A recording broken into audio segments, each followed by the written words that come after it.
Olá, sejam bem-vindos a mais um episódio da série Brasil Energia Debate, porque energia é nosso papo.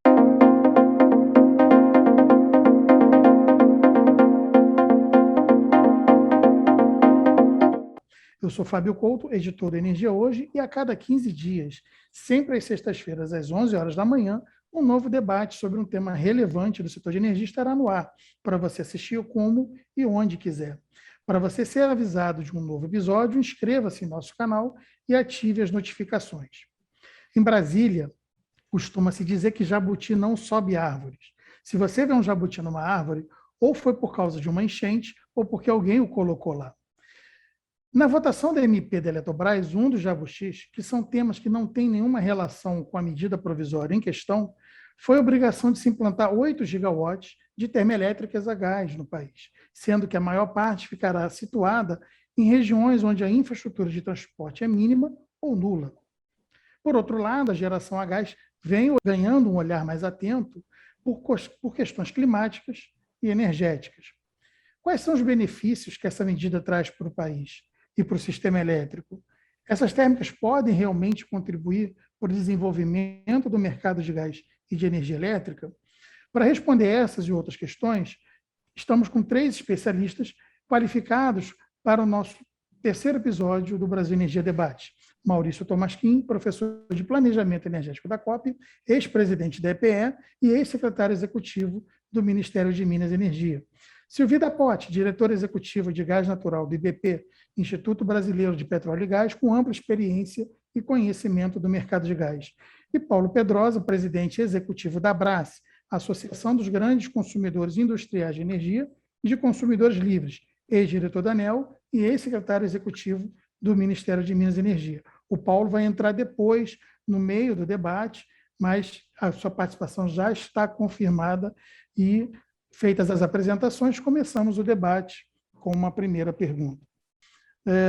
Quais seriam, inicialmente, os efeitos econômicos e energéticos dessa medida para as regiões que vão receber essas usinas? Eu vou começar com a Silvia e naturalmente, o professor Maurício pode fazer suas réplicas na sequência. Olá, Fábio, um prazer estar aqui com vocês, com o Maurício, e esse é um tema muito importante, ele ganhou destaque lá quando esse MP foi discutida no Senado e acabou ganhando, né, os jabutis, porque, lembrando que o projeto do governo não incluía nada disso, né? Eles foram adicionados no Congresso e depois, mais ainda, no Senado voltou ao Congresso e saiu da jeito que foi. Eu acho que, no final, se decidiu que era importante, né, que essa lei saísse e que se iria aceitar, né, a lei com jabuti era melhor que a sem lei. Mas quando nos deparamos com jabuti, nós começamos a pensar, isso é bom para o setor do gás? O IBP representa os produtores, né? Tanto os produtores de gás offshore como os produtores de gás em terra.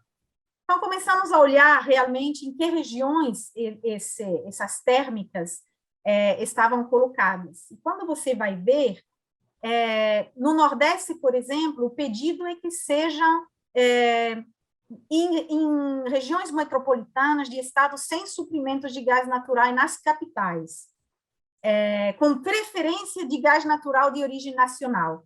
No Nordeste, todos os estados, menos um, têm suprimento de gás natural na capital. Esse estado é Piauí. Então, assim, olhando, assim, Piauí não está nem um pouco perto da rede de gasoduto, ele tem uma costa pequena, poderia eventualmente receber aí um terminal de regás, mas para receber, lá está escrito gás nacional, o Piauí deveria construir-se gasoduto bastante longo, ou a partir do Maranhão ou a partir do Ceará. Não tem lugares perto do Piauí, da capital, ou até das regiões metropolitanas do Piauí, que não são muitas, onde se encontra gás. Então, no caso do Nordeste, esse requerimento de uma térmica lá está muito ligado a um projeto de gasoduto. quando a gente for ver também em outras regiões, na região centro-oeste, a região centro-oeste é abastecida por gasoduto, sim, porque existe o Gasbol e existe também o lateral Cuiabá, que abastece dois capitais. Mas a medida, o instrumento, né, virou lei, não me lembro qual é o número agora, pede que sejam os 2.500 megawatts da região centro-oeste sejam divididos igualmente nas capitais de estados ou regiões metropolitanas que ainda não possuem suprimento de gás natural. Então, lá, novamente, a gente está tentando colocar uma térmica a gás num lugar bem longe da rede de gasoduto e, portanto, precisa também a construção, né, de gasoduto. E aí vai, porque no norte também, né, se a gente vai ver, não é para colocar em Manaus, onde já existe gás, inclusive já existe térmica, é para colocar em lugares que não tem suprimento de gás. A única região que foi adicionada depois são aqueles 2 gigawatts no sudeste. E aí sim, no sudeste, a gente estaria mais perto das fontes de gás. Então, vendo tudo isso, de um ponto de vista de abastecimento de gás, a gente se pergunta, né, qual seria a vantagem de colocar térmicas nesses lugares. Tanto é que hoje todos os projetos que se apresentam nos leilões que são lançados de leilões de energia nova, eles estão perto das fontes de suprimento, ou perto do pré-sal, ou perto de uma nova um novo terminal de regasificação, ou perto de uma fonte em terra de gás. Então, assim, colocar em lugares onde não tem absolutamente gás, para mim, não sei qual vantagem econômica teria. Seria um gás que chegaria lá muito caro, geraria energia elétrica muito cara, em lugares que também provavelmente vão precisar de ser conectada à rede. Então, se levaria gás com gasoduto e traria depois a energia elétrica com linhas de transmissão. Não parece fazer um sentido econômico esse jabutis da lei da privatização da Eletrobras. Eu não vejo uma racionalidade econômica. Olá, Fábio, Silvio, prazer estar com vocês. Concordo 100% com a Silvia. Realmente é difícil achar uma lógica econômica nessa medida, né? Você está obrigando a se construir térmicas aonde não tem o combustível e longe do centro de carga. Uma das vantagens da termoelétrica em relação às outras fontes é a possibilidade de ser construída próxima ao centro de carga. E aqui vai se fazer justamente o oposto, né? Então, esse gás vai chegar mais caro, a termoelétrica, e depois, para abastecer as regiões de consumo, vai ter que se construir custosas linhas de transmissão para carregar a energia. Mas, além disso, existem muitas outras preocupações. Ao você especificar aonde vai ficar cada térmica, que praticamente está dizendo, uma térmica tem que ficar no tal lugar que não tenha gás, na tal região. A Silvia matou a charada. Uma tem que ficar no Piauí, outra, se você for ver, vai ter que ficar no outro lugar. Ou seja, está se dizendo praticamente aonde vai construir a térmica. Isso significa que você vai ter pouca competição, porque a disputa pelas usinas, você está quase dando o nome de quem vai construir a térmica. Só não se deu um nome, mas está quase se fazendo isso. Por quê? Porque você, naquela localidade, vai ter poucos empreendedores que vão ter acesso a gás, contrato de gás, ou acesso a condições de gasoduto para abastecer a sua terra. E uma das características do leilão de energia, que foi um sucesso enorme, é que ele é aberto. A ideia é ter muitos competidores. A gente tem, literalmente, nos leilões, centenas de projetos. No caso das térmicas, não chega, às vezes, a centena, mas são muitas dezenas de projetos disputando. Então, e isso é bom, porque isso faz o preço baixar, isso faz que quem seja mais eficiente ganha o processo, o leilão. O que está se fazendo é cercear e criar praticamente reserva de mercado para alguns. Ora, isso prejudica enormemente o consumidor. Agora, além disso, essa medida ela tem um outro problema, que talvez seja bom até para o setor de gás, mas para o setor elétrico é um problema, que é a quase inflexibilidade total da planta, que vai ser 70% de inflexibilidade, que, no fundo, vai significar a térmica funcionar o ano todo, que os outros 30% ela vai estar sendo mandada despachar, que provavelmente será o período seco. E isso, para um sistema que está aumentando muito o número de fontes renováveis intermitentes, é um enorme problema, porque nós estaremos, em alguns momentos, queimando gás, que, além da questão ambiental, tem uma questão de custo para o consumidor, e, eventualmente, vertendo água nas hidrelétricas ou vertendo vento, assim, quer dizer, deixando de aproveitar o vento ou um outro recurso que você tenha que seja mais barato. Um sistema que é um sistema como o nosso, está aumentando o número de fontes intermitentes, você precisa aumentar a flexibilidade do sistema. E como é que se aumenta a flexibilidade do sistema? Primeiro, seriam ofertas hidrelétricas com reservatório. Isso é difícil, tem impacto ambiental, mas esse seria o ideal. Se não pode com reservatório, que tem impacto, hidrelétricas reversíveis também é uma maneira de você dar flexibilidade.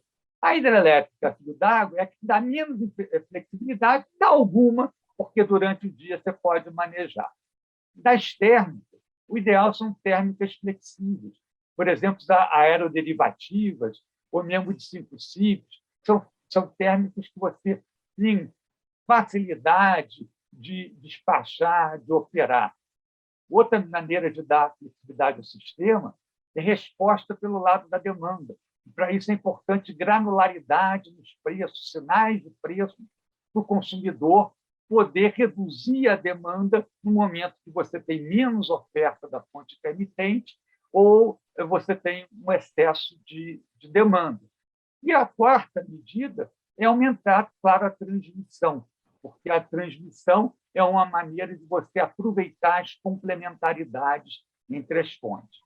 Ao se botar uma térmica inflexível, você diminui a flexibilidade. Eu entendo que aí a gente tem uma questão antiga, que eu entendo o setor de gás, porque o gás precisa justamente de uma constância de despacho, porque você construir um gasoduto que vai ser usado de vez em quando, é claro que é antieconômico. Ou você ter um poço, um gás associado, que você não tem uma demanda certa, também é um problema. Então, o grande desafio no setor energético brasileiro é como conciliar esses dois mundos. Um mundo elétrico, que você cada vez mais procura aumentar a flexibilidade, e o aproveitamento do gás, que necessita de uma previsibilidade e um despacho maior. Essa equação, né, ainda não está totalmente solucionada, mas não é da maneira que foi feita que a gente vai resolver. Isso demanda planejamento e alguns estudos para tentar justamente como resolver a integração do gás na nossa matriz, mas sem desotimizar o funcionamento do setor elétrico. Eu estava ouvindo o professor Thomas Kuhn e digo assim, eu tenho um absoluto alinhamento com os pontos que ele trouxe para a discussão, mas eu queria trazer o mesmo problema por um outro ângulo. Quer dizer, e é o ângulo da gente ter um mercado em que o consumidor é parte da resposta e tem um papel para o equilíbrio do mercado, e que a gente tem mecanismos em que existe uma contratação entre um produtor de energia e um consumidor, e naquela contratação as duas partes têm que fazer a gestão dos riscos associados à energia que está sendo contratada. O que existe hoje, professor Tomasquim, vou até usar um termo um pouco provocativo, é um setor elétrico que socializa custos da pior maneira possível. Quer dizer, quem contrata uma energia solar ou eólica, por exemplo, recebe energia do sistema 24 horas por dia. Quer dizer, o sistema firma aquela energia e entrega a energia de forma estável para o comprador. E quem paga isso não é nem quem vendeu, nem quem comprou, são os outros consumidores do sistema. Então, quanto mais bons negócios são assinados, mais necessidade de contratação de térmicas acontece e mais necessidade de socializar esse custo e amortecer o sinal econômico. Então, talvez o maior problema dessas térmicas e da contratação de energia de reserva dos 3.000 dos megawatts de Angra, e mais a contratação que está sendo anunciada de 2.000 megawatts quase de carvão como capacidade de reserva, e mais o leilão que está se fazendo nesse final de ano de capacidade de reserva, e mais o leilão emergencial de capacidade de reserva, todos esses movimentos com custos socializados na proporção do consumo de energia, isso está amortecendo o sinal econômico da eficiência e atrasando o movimento da modernização, da separação do lastro-energia, da alocação correta de riscos, da valorização dos atributos. Então, assim, nós, ao contratarmos esses quase 12.000 megawatts de capacidade de reserva, quantos anos nós estamos postergando a modernização do setor? E o que é pior, ao postergar a modernização do setor e ao criar esse mecanismo em que há uma explosão de encargos, a transmissão está explodindo pelas pressões econômicas, pelos agentes de transmissão que querem substituir 30 bilhões de reais de ativos antigos por novos, pelo modelo de transmissão que aloca a maior parte do crescimento do custo aos consumidores, porque está travado para os geradores, por uma expansão da transmissão que está atendendo energias intermitentes que não usam o sistema o tempo todo. Quer dizer, a transmissão está explodindo, a reserva de capacidade explodindo, nós temos a energia de reserva, o ESS, como não se corrige o preço da energia, a gente continua tendo um custo de um despacho fora da ordem de mérito grande. Quando você projeta isso para o futuro, você chega a enxergar situações em que os encargos vão a R$100 o megawatt-hora. Isso amortece o sinal econômico, tira a capacidade do contrato de energia de fazer o que ele tem que fazer, que é dar estabilidade e proteger o consumidor da variação de preços do mercado, e incentiva comportamentos oportunistas, legítimos, legais, mas oportunistas para parar de pagar esses custos, via os movimentos que estão aí disponíveis, GD, energia incentivada, autoprodução. E esse movimento de fuga dos custos do sistema diminui a base dos pagadores e aumenta a quantidade de encargos para os que permanecem pagando os custos sistêmicos. Então, a resposta, Fábio, aí, Sylvie e Tomasquim, para provocar esse ângulo, é dizer, nós precisamos interromper esse movimento e resgatar uma agenda de modernização do setor efetiva, correção do sinal de preço, e fazer uma abertura do mercado sem que o benefício de um resulte do pagamento por outro. Da mesma forma que no mercado financeiro, se eu invisto em ação, eu não posso querer que a Sylvie tire o dinheiro da poupança para compensar o meu prejuízo na hora que a ação caiu. Quer dizer, no setor elétrico, nós precisamos corrigir esses movimentos. E essas contratações, Fábio, além de encarecer o setor, muito com a construção de gasodutos, de termoelétricas e depois com as linhas de transmissão que vão trazer energia de volta, eles, mais ainda pior do que isso, atrasam a modernização do setor para que o setor possa trazer respostas eficientes. E o que é pior, aceleram o nosso risco da disrupção. Eu tive num debate ontem em São Paulo, em que informações trazidas nesse debate mostram que uma combinação de baterias com eólica e solar vai terminar trazendo uma disrupção para o setor elétrico. Então, nós precisamos coordenar essa transição para o futuro, usar o gás, e o nosso gás do pré-sal, principalmente, para suportar essa transição, mas, fundamentalmente, avançar na modernização do setor elétrico, porque os problemas estruturais que nós temos hoje estão sendo mascarados pelos problemas conjunturais da crise hídrica, e eles são maiores e mais importantes do que os problemas conjunturais da crise hídrica. Mas obrigado, acho que são essas as provocações que eu trago a esse momento. Eu vou até aproveitar esse gancho, Paulo, e fazer até uma pergunta para o Tomasquim, mas óbvio, vocês três podem responder. O que motivou, então, né, essa introdução dessas térmicas via MP? Né? Por que essas térmicas vieram por meio de uma medida provisória que não tem nada a ver com o assunto, era a privatização da Eletrobras, e não pelo planejamento energético da forma tradicional, né, se estudando aí uma inserção mais lenta? Fábio, essas térmicas, no processo competitivo normal que tem no setor, nunca entrariam. Elas são perdedoras, elas não são competitivas. A gente tem um processo que ganha quem é mais eficiente, e quem consegue gás a menor preço, quem consegue construir a menor preço, quem consegue o menor financiamento.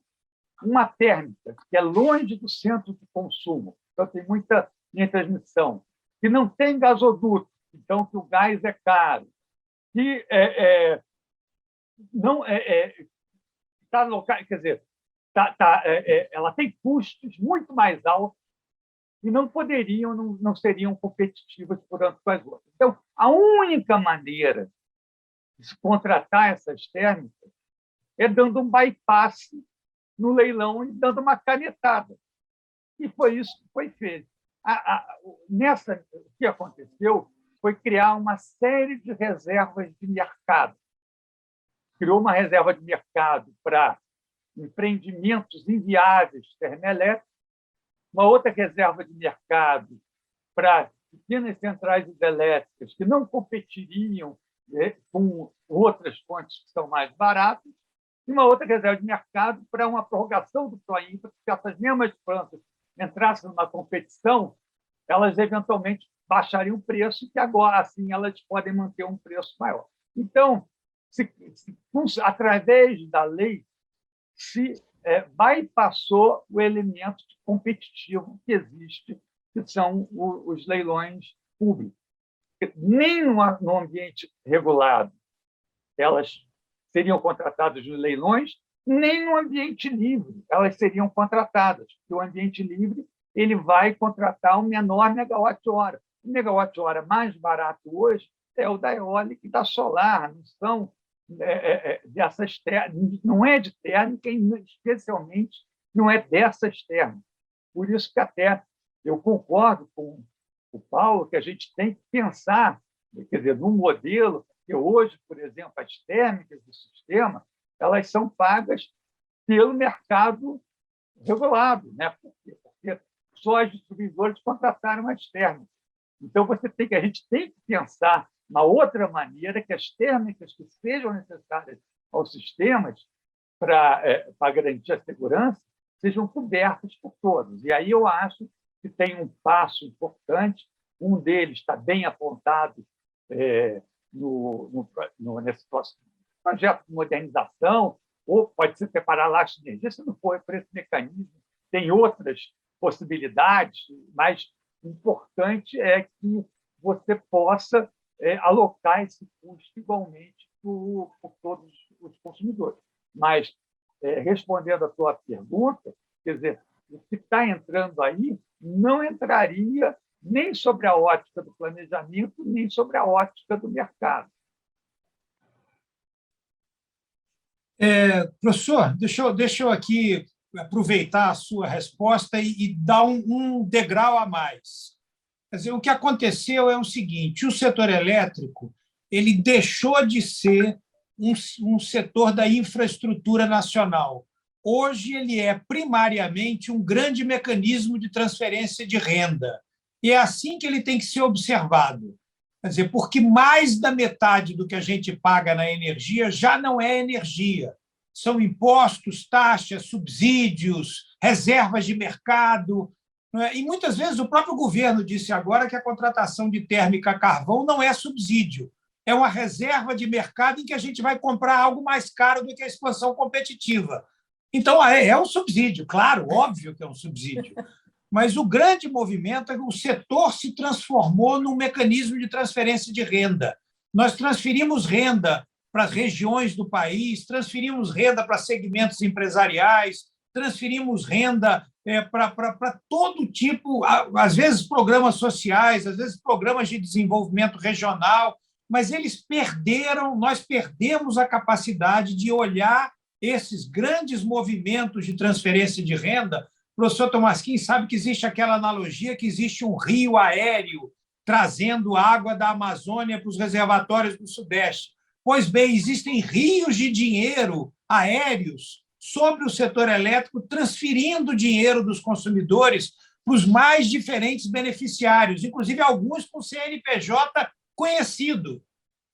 E esses beneficiários, por trás deles, existem alianças econômicas e políticas, muitas delas legítimas, eu não estou fazendo juízo de valor. Quer dizer, para um determinado estado lá longe, você construir um gasoduto até lá, construir uma termoelétrica lá e trazer a energia de volta para aquele estado é legítimo. Você vai gerar 40 empregos lá, o governador vai cobrar o ICMS do gás, quer dizer, a empresa de gás daquele estado vai ser viabilizada pelo gasoduto, tem um conjunto de benefícios, mas o que nós fizemos na história do setor elétrico foi fazer o bem localizado em troca do mal distribuído.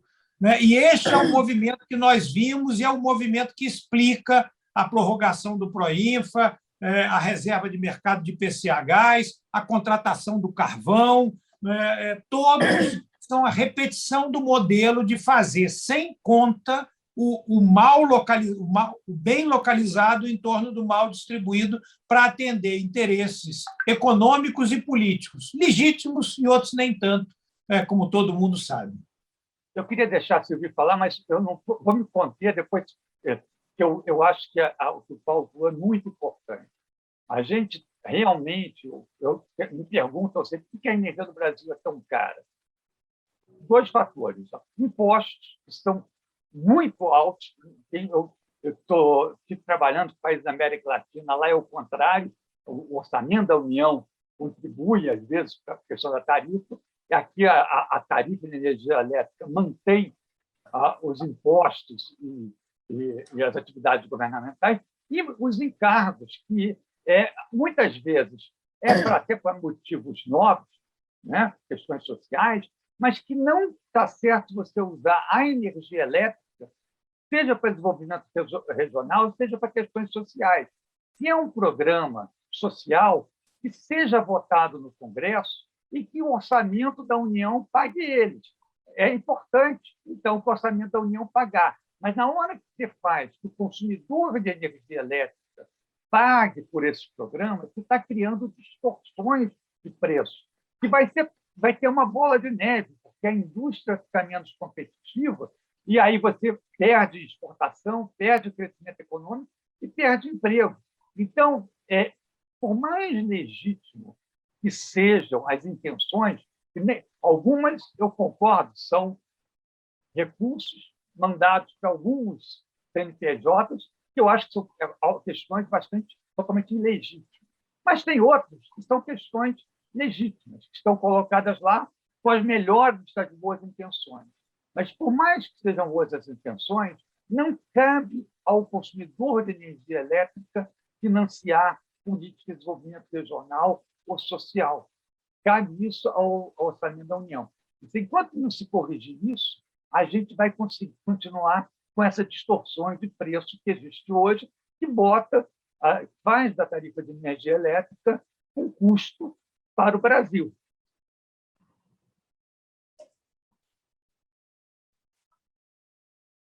Silvia.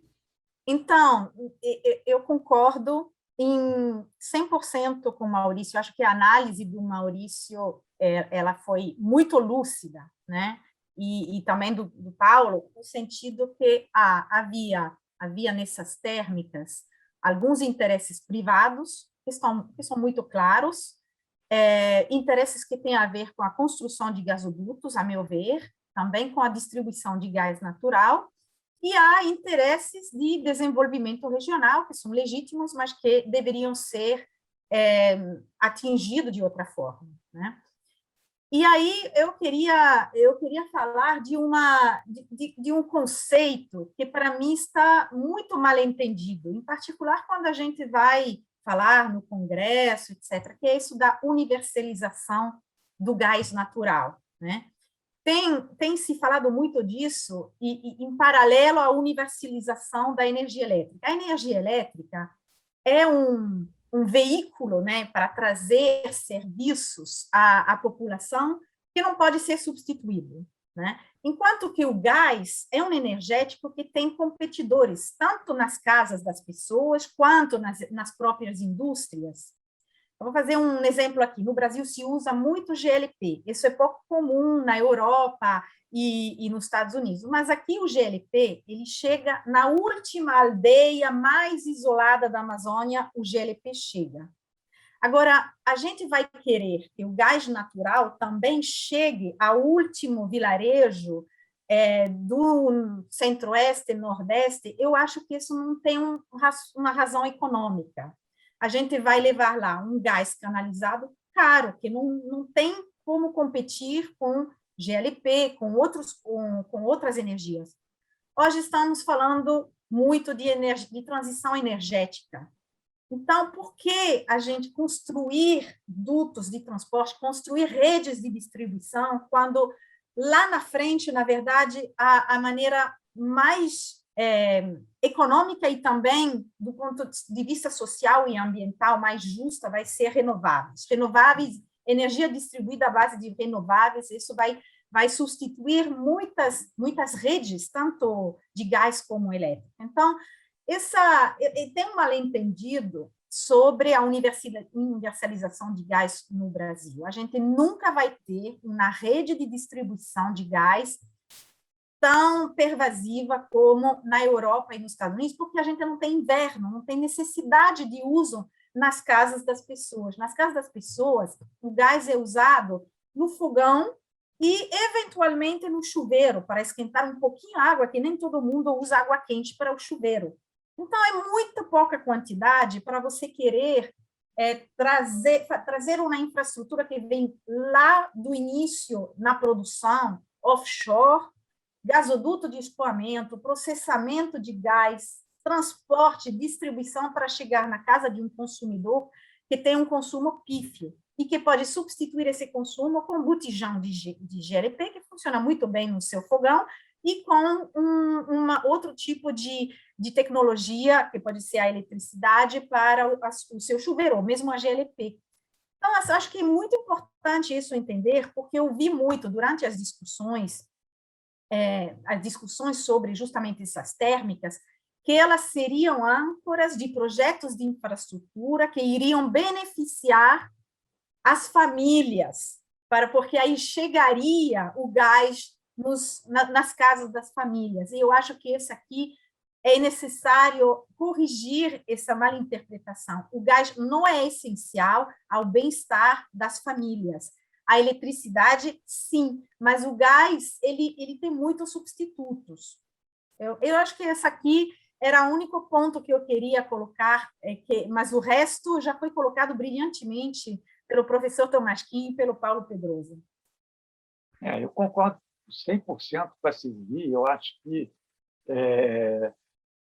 querer jogar nas costas da energia elétrica todos os problemas do Brasil, você vai resolver tudo com a energia elétrica, você só vai criar distorções. E tem que responder essa questão que ela colocou, e que já deu uma resposta muito boa, que realmente você precisa levar gás a qualquer custo para todos os lugares.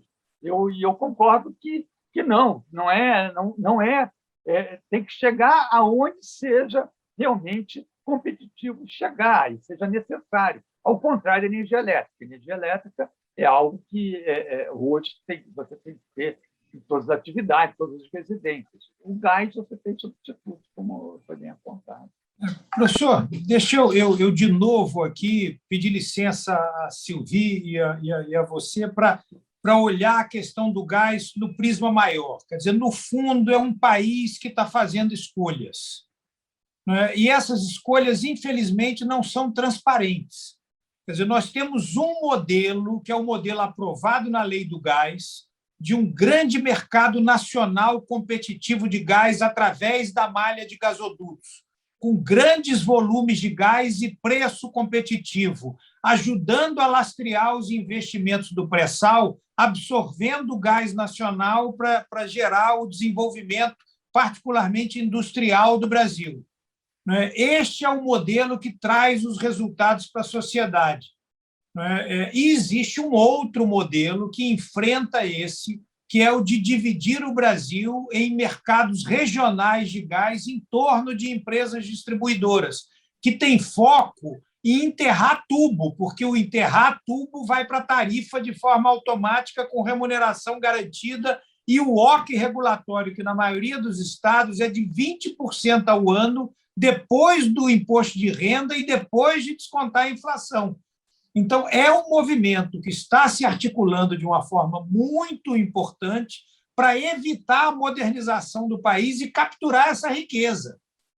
E nós temos que estar atentos a isso, porque senão nós vamos terminar, professor Tomasquim, ironicamente, criando um modelo de gás que veio para acabar com o monopólio estatal, federal, do gás, para terminar com monopólios regionais privados do gás e, mais ainda, verticalizados em cada estado e horizontalizados em todo o Brasil, quando o mesmo dono estará presente em várias distribuidoras. Então, de uma maneira bem clara, quer dizer, nós estamos vivendo um momento em que o país está fazendo escolhas no setor elétrico e no setor de gás que vão muito além da energia.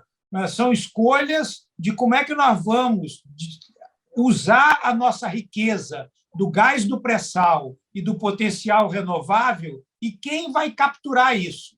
Se os consumidores, a sociedade e o desenvolvimento do país ou elementos da cadeia da energia baseados nessas alianças que nós falamos há pouco. Então, a discussão que nós estamos tratando aqui, na verdade, é uma discussão de escolhas de país, além de ser uma discussão de escolhas de energia.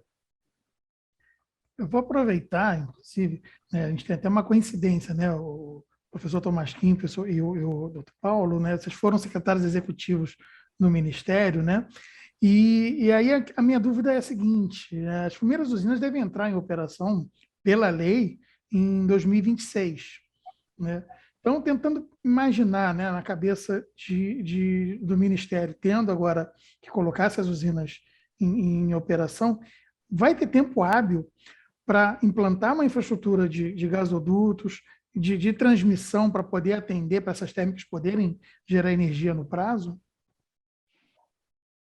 Tem que ver. Posso começar? Claro, professor, por favor. Não, por favor, Paulo. Eu posso começar dizendo, eu já vejo novos movimentos se articulando para ampliar os subsídios que foram dados. Quer dizer, algumas contas foram feitas e se chegou à conclusão que os preços conseguidos na lei não são, talvez, tão bons quanto se esperava, e já tem movimentos para alocar o custo dos gasodutos, por exemplo, na CDE. E nós já estamos trabalhando para resistir a isso, mas sabendo do tamanho da confusão que vai ser.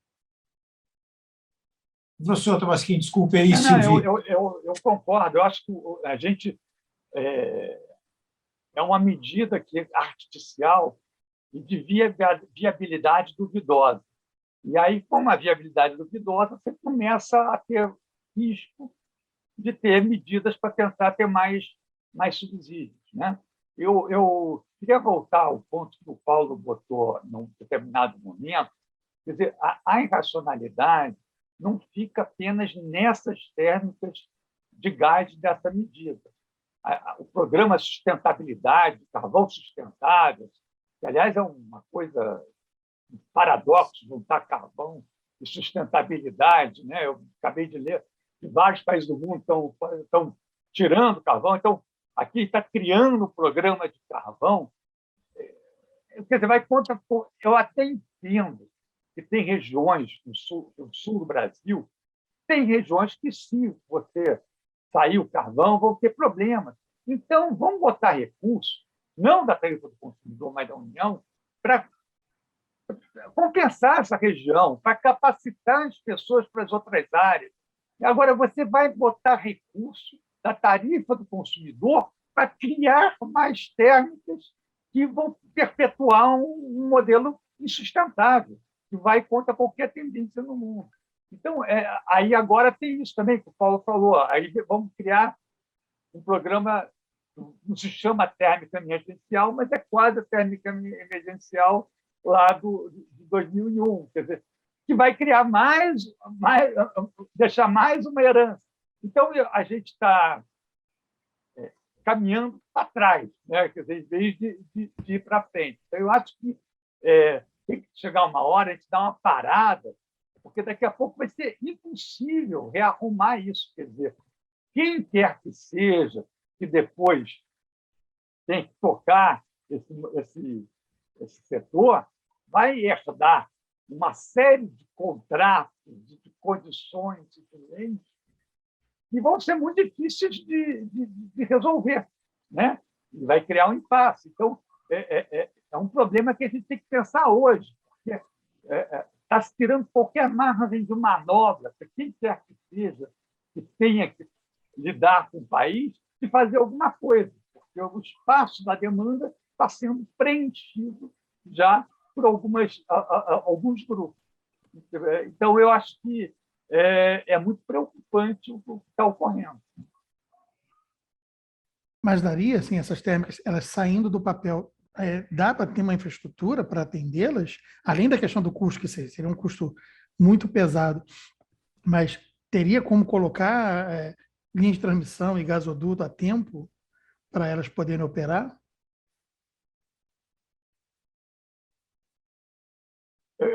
Olha, eu acho que o tempo é bastante curto, tá?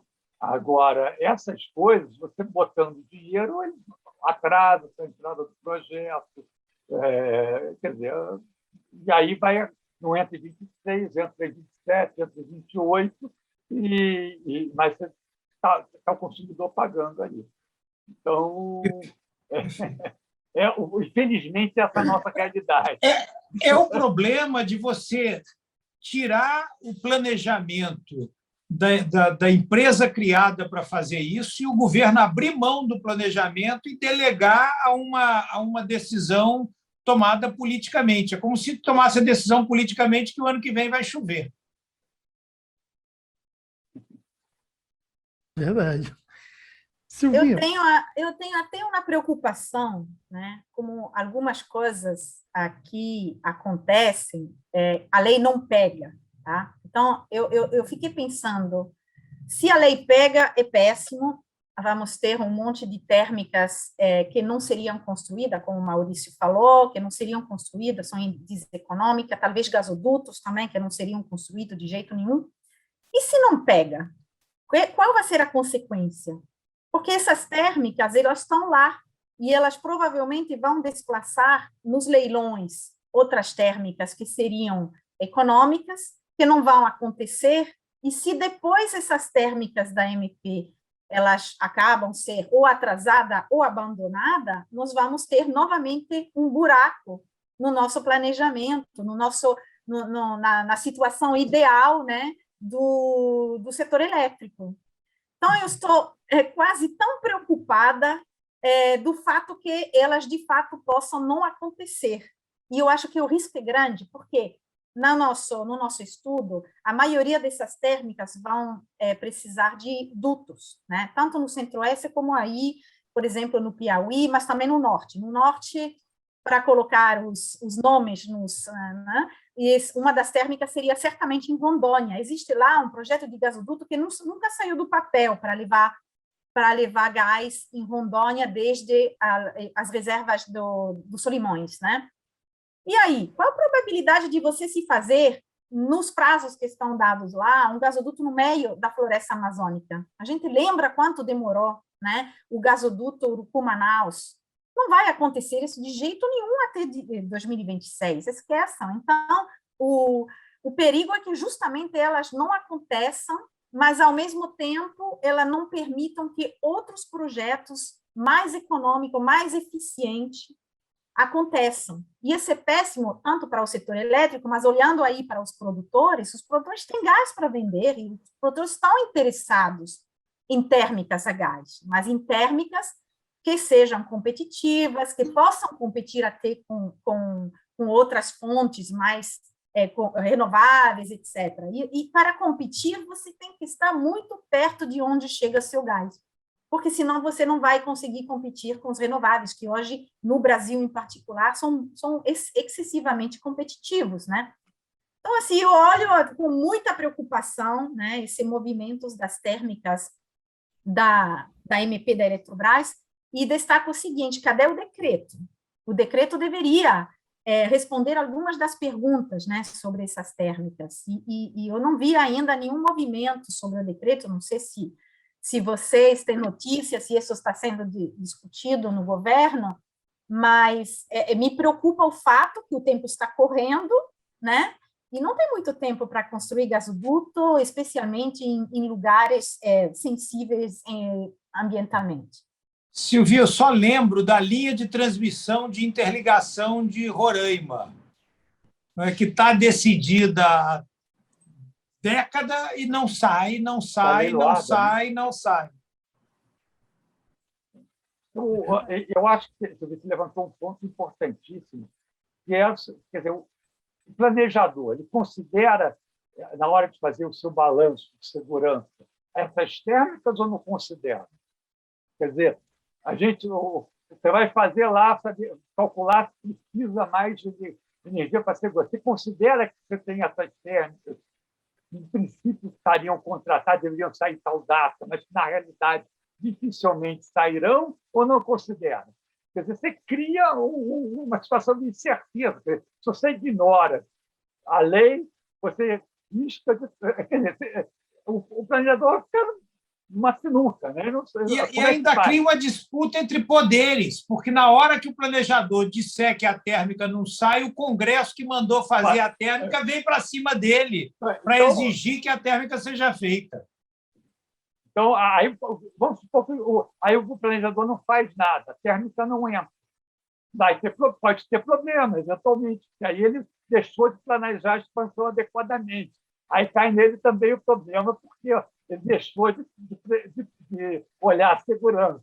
Então, a vida fica muito mais complicada, né? Porque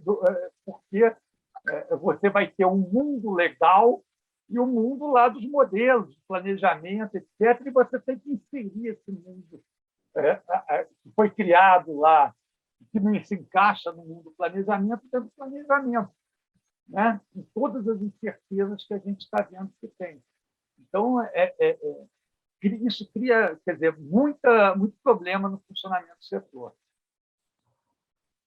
E eu acho que também cria um problema, eu vejo que, Fábio, tem uma questão a mais, é que eu fico olhando as dezenas, centenas de outros investidores que preparam um projeto, fazem o EIA-RIMA, fazem estudo, veem localização, contrata terra, havia questão de localização, postou tudo para se preparar para um leilão. Aí, de repente, eu estou falando isso em geral, né? Porque aqui entrou vários. Aí, de repente, ele descobre que tem alguns que, com uma canetada, vão passar na frente. Então, tem alguns, se é do PROINFRA, passa na frente do... Professor, e, de novo, eu peço licença para complementar como isso afeta o valor das empresas. Quer dizer, o Brasil é um país que tem um setor estruturado, algumas empresas têm ações na Bolsa, estão fazendo IPOs, as avaliações foram feitas com base na capacidade daquelas empresas de vencerem os processos competitivos da expansão. Investidores internacionais e nacionais colocaram dinheiro acreditando naquele projeto e apostando na eficiência daquele projeto. De repente, o mercado enxuga porque ele foi entregue para um determinado segmento. Quer dizer, o que isso afeta o ambiente de investimentos do país é muito, muito significativo. Você vê, metade da demanda vai para PCH. O Proinfa pega mais um outro pinhão. Depois você tem as térmicas que vão ser... Então, no final, o que sobra? E ainda tem a GD, ainda tem a GD minando o mercado pela base. Então, no final, quer dizer, todo mundo que está aí, passou fazendo projeto, está gastando dinheiro, está estudando, está se preparando, né? Tá bom, seu projeto, de repente, vai disputar um mercado pequenininho, porque o resto todo já foi conquistado por alguns grupos. Então, eu acho que isso cria um desânimo, né? Quer dizer, um desânimo em todos aqueles que acreditaram e botaram dinheiro para fazer o projeto, né? Então, ali, quando não criar uma corrida ao Congresso, para cada um pedir o seu, como aconteceu na MP da crise hídrica. Na MP da crise hídrica tem pedindo 4.000 megawatts de reserva de capacidade solar, 2.000 megawatts de reserva de capacidade eólica. Você muda o jogo. Você muda o jogo do plano técnico, da inovação e da competição para esse tipo de jogo, não é, que leva o Brasil para o passado também. Eu queria fazer uma pergunta agora também, ainda nessa linha, né, para a Silvia, até por uma questão que é muito curioso, né? Eu ouvi a gente muito lá no passado que as térmicas eram âncoras, né, para o desenvolvimento, né, da fonte, dos mercados, né? O IVP, inclusive, até há um tempo atrás, ele tinha, né, uma visão alinhada a isso, né? Aparentemente mudou um pouco, né? Enxerga a térmica tem que ser âncora, assim, se for uma térmica eficiente, né? Mas o que acontece? Hoje a gente está falando, quando a gente fala em 8 gigas térmicos, nós estamos falando de 40 milhões de metros cúbicos, se eu não me engano, né? Não sei se a conta é essa, mas é dessa ordem de grandeza, né? E você me falou, olha, os produtores estão olhando isso.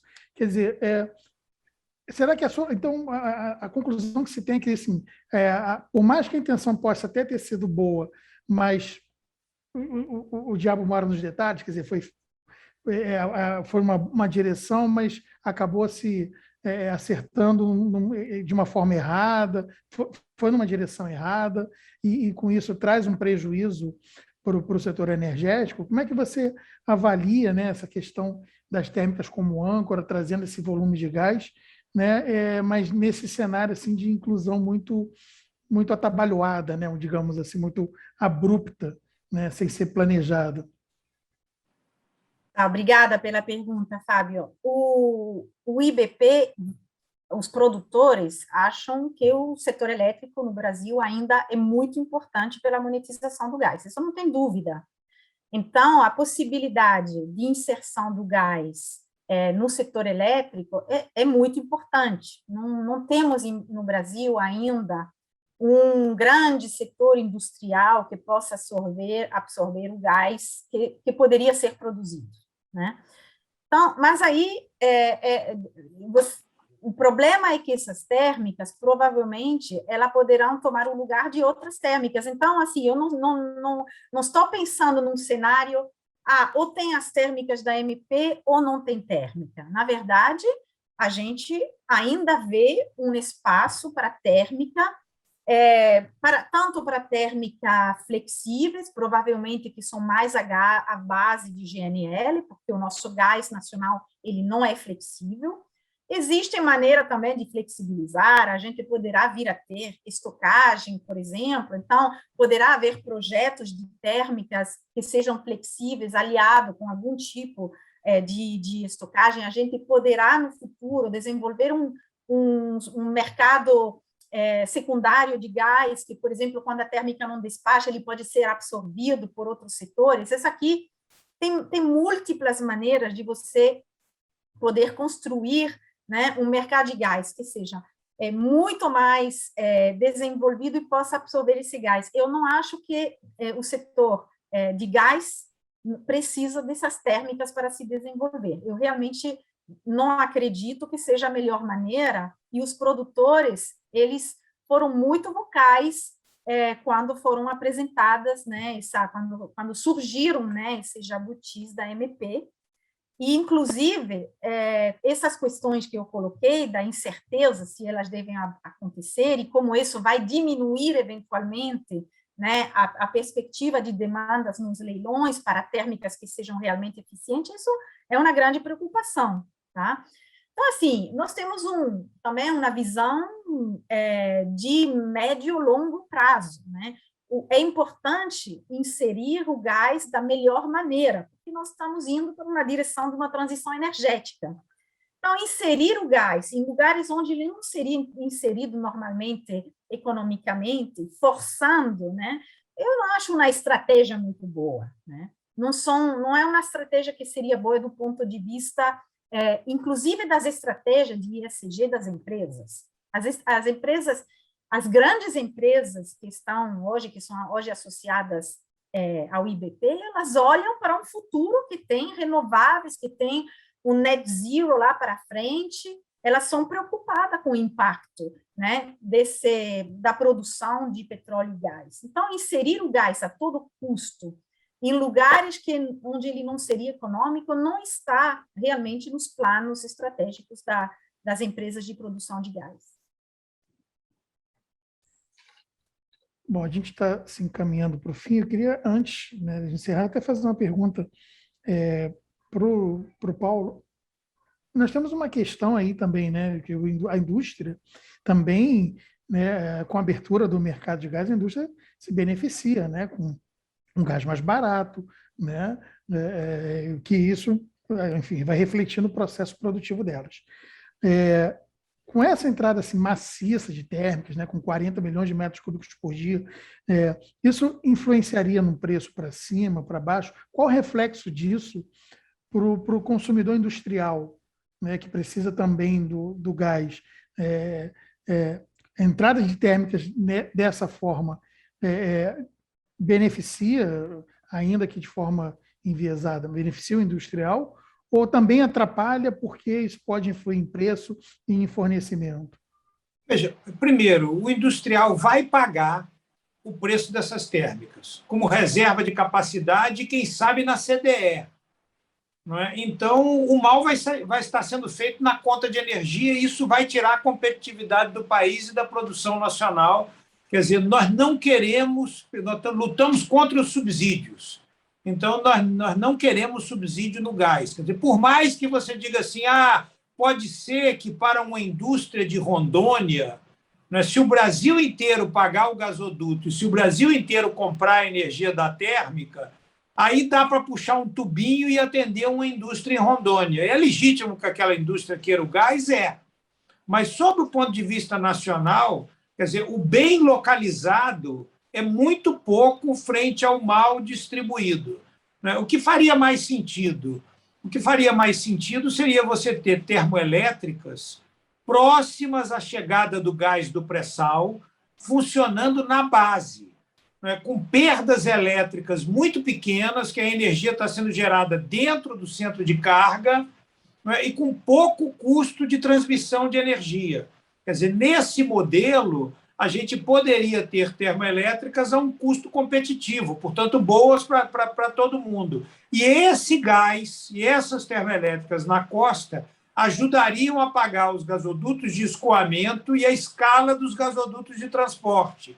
E aí esse gás mais barato alcançaria toda a malha nacional de gasodutos, onde está a grande base da produção industrial brasileira. E depois, esse movimento, na medida do que vai sendo economicamente viável, vai sendo expandido, né? Inicialmente por caminhão e depois por gasodutos novos, num movimento virtuoso, não é?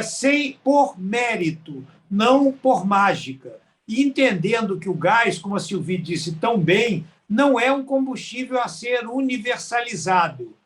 Ele é um combustível para competir com outras fontes de gás, né, e poder oferecer um gás que caiba no custo da produção. Porque quando passa de um determinado preço, não adianta, você não consegue produzir plástico, você não consegue produzir metanol, você não consegue produzir pellet de aço, simplesmente porque se você produzir, ele fica mais caro do que o produto importado que chega do navio. Então, se você produzir, você vai produzir para não vender ou para vender com prejuízo. Então, nós precisamos encontrar um equilíbrio de um preço de gás que caiba no custo da produção. E só a competição vai nos trazer para esse caminho. Mágicas não vão resolver o problema. Maravilha. Bom, estamos chegando ao fim do nosso programa. Silvia, você quer fazer uma consideração final? Uma consideração final é muito na linha do Paulo Pedrosa. Os associados do IBP, eles olham para a abertura do mercado como uma possibilidade para se ter competição, tanto do lado da oferta como do lado da demanda. Então, o que a gente está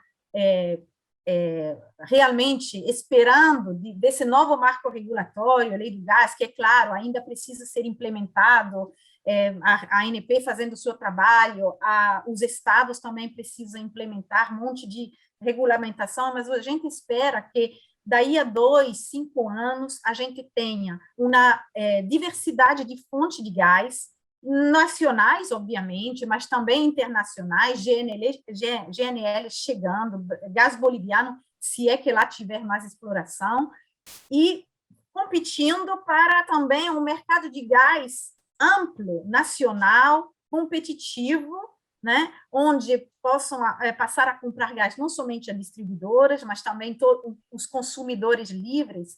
E nessa interação de oferta e demanda, obviamente que o preço do insumo ele vai virar mais competitivo e vai competir com outras fontes energéticas, né? Então, assim, partir do pressuposto que tem um lugar, né, para o gás na nossa matriz energética. Hoje é ainda pouco esse lugar, mas existe um lugar.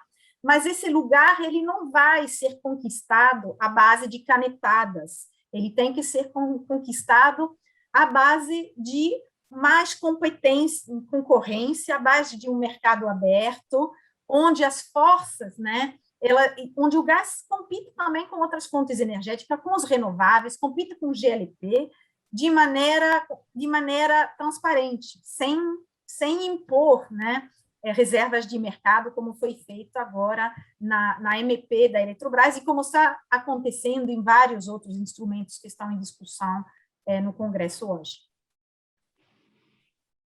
Masquim, suas considerações?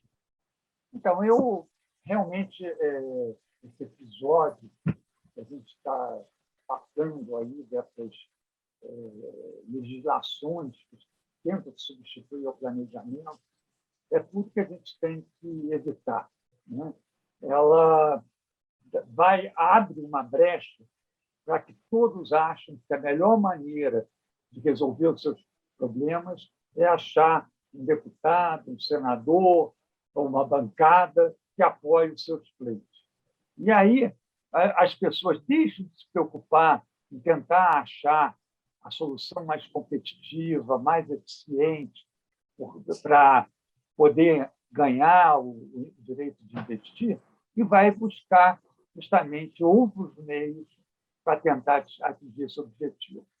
Então, isso é muito danoso porque desestimula todo aquele investidor que é sério, que quer justamente ganhar dentro de um processo que privilegie o projeto mais eficiente, o projeto mais barato, o projeto que atenda os objetivos do edital, né? Então, eu acho que, infelizmente, essa MP, além da gravidade dela, pelas coisas que estão lá, ela abre uma porta, uma assombração enorme que pode, de uma certa forma,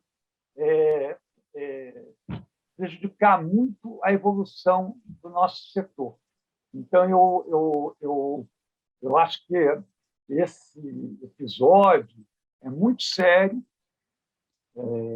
e a gente tem que ver daqui para frente como fazer para restabelecer a crença de que a gente realmente vai privilegiar os projetos mais competitivos.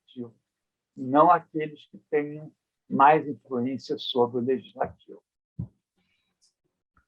Paulo, suas considerações?